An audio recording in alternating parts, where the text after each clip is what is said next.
여러분, 아주 좋은 저녁입니다. 치매하는 친구들. 자, 오늘은 여러분과 함께 집에서 빠르고 안전하게 5분, 6, 7분, 최대 10분 만에 허리 통증을 없애는 방법을 배워보겠습니다. 빠르고 효과적이며 고통 없이 할 수 있습니다. 문제없이 할 수 있습니다. 자, 이를 위해 우리에게 필요한 근육은 장요근입니다. 이렇게 생겼고 몸 안쪽에 위치해 있습니다. 심부 근육에 대해 이야기하는 분들이라면 가장 먼저 이 요장근을 떠올려야 합니다. 장요근, 요장근, 장요근입니다. 이 근육은 이렇게 위치해 있습니다. 흥미롭게도 이 근육은 여기 안쪽에 있습니다. 모든 주요 근육들이 바로 이곳에 있습니다. 이쪽에서는 반대편 안쪽에 위치해 있습니다. 심지어 이 근육 위에 심장이 놓여 있습니다. 요추에서 시작해서 여기서부터 횡돌기에서 시작해서 이렇게, 이렇게, 이렇게, 이렇게 결절에 붙어 있습니다. 대퇴골에 붙어 있고 두 번째 부분인 장골근 부분은 여기서 시작합니다. 이 부분 전체를 채우고 있습니다. 흥미로운 점은 이 근육 자체는 아프지 않다는 것입니다. 이 근육 자체에서 통증을 느끼는 일은 절대 없습니다. 이 근육이 아플 때는 주로 이 부분, 허리 부분이 아픕니다. 대부분 한쪽 허리가 아프지만 양쪽이 모두 아플 때도 있습니다. 양쪽이 모두 안 좋은 상태일 때, 예를 들어 왼쪽이 심각한 상태이고 오른쪽이 더 심각한 상태라면 양쪽 모두 아프게 됩니다. 이렇게 되면 제대로 움직일 수 없습니다. 증상은 어떤지요?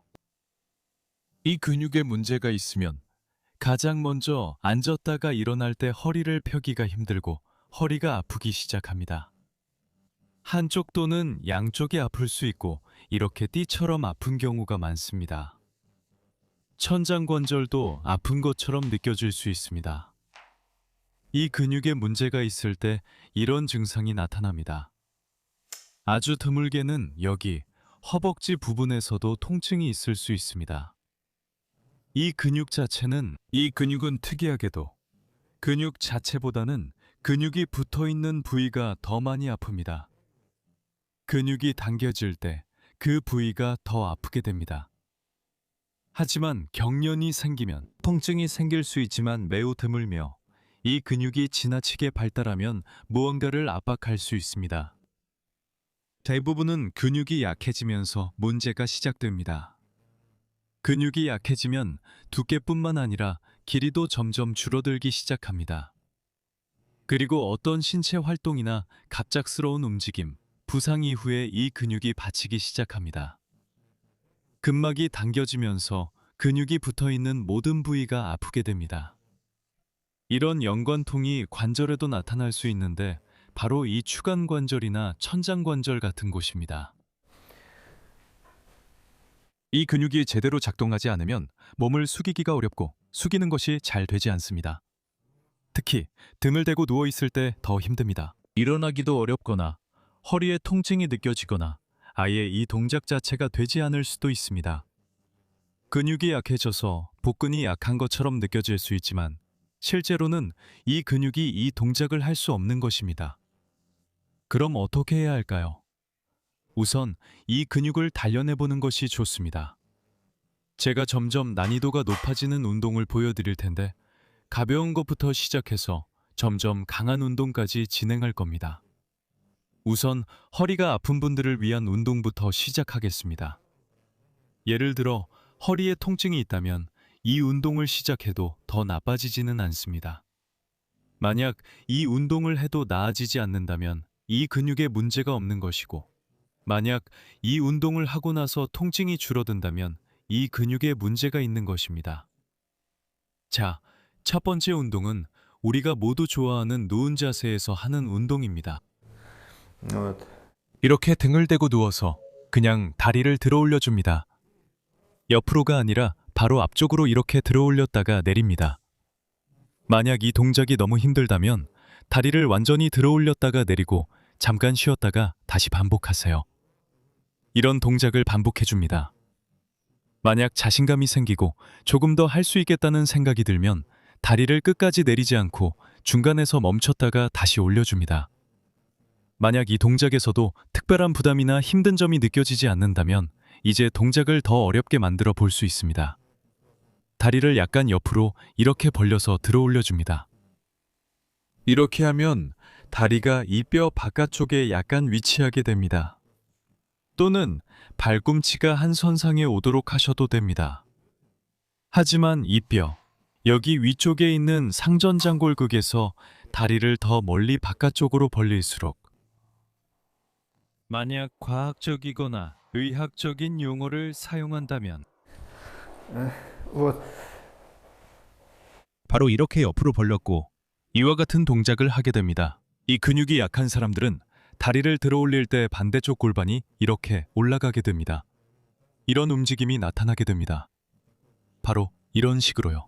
즉, 이쪽 골반이 이렇게 올라가게 됩니다. 모든 게 괜찮은 사람들은 다리를 들어 올려도 골반이 제자리에 있습니다. 만약 골반이 이렇게 올라가는 걸 느꼈다면 이렇게 하세요. 집에서 아무 베개나 하나 찾으세요. 그리고 같은 쪽 엉덩이 밑에 그 베개를 이렇게 조심스럽게 넣으세요. 이렇게 둘 다 탁 하면 이제 골반이 돌아가게 될 거예요. 이렇게 해서 그걸 훈련시키는 거예요. 똑같이 만약 힘들면 들어 올렸다가 내리세요. 너무 높이 들 필요는 없어요. 왜냐하면 너무 높이 들면 더 이상 그 근육에 부하가 걸리지 않거든요. 즉, 다리를 들어 올리는 동작으로 이 부분을 훈련하는 거예요. 이게 일종의 두 번째 단계 훈련이죠. 만약 이게 쉬워진다면 사실 허리 통증을 없애기 위해서는 이 두 가지 운동만 해도 통증이 눈에 띄게 줄어드는지 알 수 있을 거예요. 이 운동들만으로도 통증을 없애는데 충분합니다.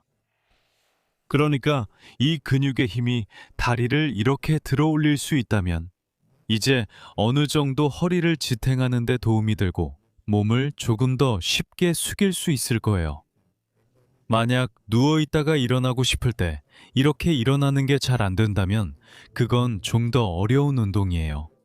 그건 나중에 보여드릴게요. 그러니까 첫 번째는 다리를 그냥 앞으로 들어 올리는 거고 두 번째는 다리를 약간 옆으로 들어 올리는 거예요. 만약 골반이 돌아가면 엉덩이 밑에 베개를 놓으세요. 세 번째는 약간의 부하를 주는 거예요. 이를 위해 고무밴드를 사용할 수 있습니다. 이런 식으로요. 처음에는 밴드 없이 시도해 볼 수 있어요. 몸을 숙인 상태에서 다리를 들어 올립니다.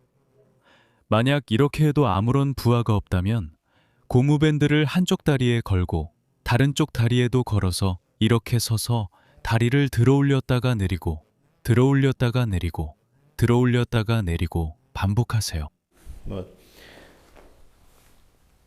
이게 다음 단계입니다.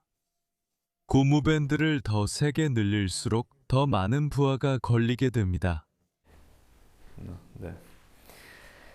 이 모든 것들은 주로 초급자용 운동입니다. 하지만 제가 가장 좋아하는 운동은 지금 보여드릴 그 운동이에요. 여러분도 한번 해보고 평가해 보세요. 이런 건 아마 해본 적 없을 거예요. 자, 보세요. 기본적으로 앞서 설명한 동작들이 모두 쉽게 느껴진다면 바로 이 운동으로 넘어가도 됩니다. 만약 앞의 동작들 중에 어려운 게 있다면 먼저 그것들을 해보세요. 이 운동은 그 중에서도 가장 좋은 최고의 운동입니다. 자, 이렇게 등을 대고 누워서 한쪽 다리를 다른 쪽 다리 위에 올려놓으세요. 그리고 이제 아래쪽 다리를 위로 들어 올립니다. 이렇게 올렸다가 내리고 올렸다가 내리고 올렸다가 내리고 반복하세요.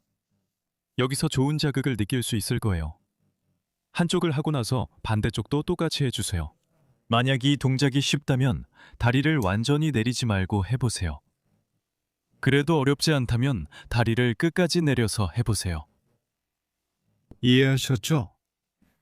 위에 있는 다리는 그냥 이렇게 올려놓는 게 아니라 TV 볼 때처럼 편하게 두는 게 아니라 약간 구부려서 위로 들어 올려야 합니다. 이렇게 하면 다리의 무게를 직접 들어 올리게 되고 자연스럽게 두 번째 다리도 약간 힘이 들어가게 됩니다.